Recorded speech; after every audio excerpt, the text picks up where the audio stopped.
गोंदिया विधानसभा क्षेत्राचे माजी आमदार गोपालदास अग्रवाल यांनी भारतीय जनता पक्षाचा रामराम ठोकत राजीनामा देत 13 सप्टेंबरला गोंदियामध्ये वरिष्ठ काँग्रेस नेत्याच्या उपस्थितीमध्ये काँग्रेस पक्षात प्रवेश करण्याची घोषणा आज घेतलेल्या पत्रकार परिषदेत केली आहे। काँग्रेस पक्षाकडून सतत 5 वेळा आमदार राहिलेले गोपाल अग्रवाल यांनी 2019च्या विधानसभा निवडणुकीत भारतीय जनता पक्षात तत्कालीन मुख्यमंत्री देवेंद्र फडणवीस यांच्या हस्ते प्रवेश करीत गोंदिया विधानसभेचा विकास करण्यासाठी भारतीय जनता पक्षाच्या कमळ चिन्हावर गोंदिया विधानसभेची निवडणूक लढवली होती। मात्र त्यांना पराभव पत्करावा लागला।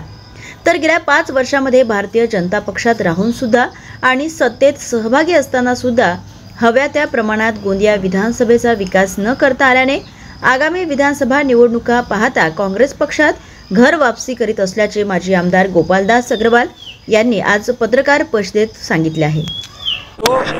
पण पार्टीच्या नीतीमध्ये काहीच बदलाव नाही।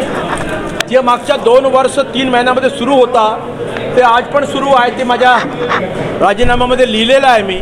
आणि त्या दृष्टीने आता आपल्याला पक्ष सोडल्याशिवाय दुसरा कोणताही पर्याय नाही आणि त्या दृष्टीने आपण हा पक्ष सोडण्याचा निर्णय घेतलेला आहे। ज्या दिवशी घर वापसी होणार आहे कोणकोणते मोठे नेते राहणार आहेत? आमचे प्रदेशचे अध्यक्ष आणि आमचे महाराष्ट्राचे ऑल इंडिया काँग्रेस कमिटीचे प्रभारी चेनी चलाजी हे दोन्ही लोक आणि बाकी राज्याचे अनेक मोठे नेते या कार्यक्रमाला उपस्थित राहणार आहेत। भाजपकडून काय नाराजगी होती? इमानदारीने काम करणाऱ्या माणसाच्या मागे पक्षाने उभे राहायला पाहिजे होता।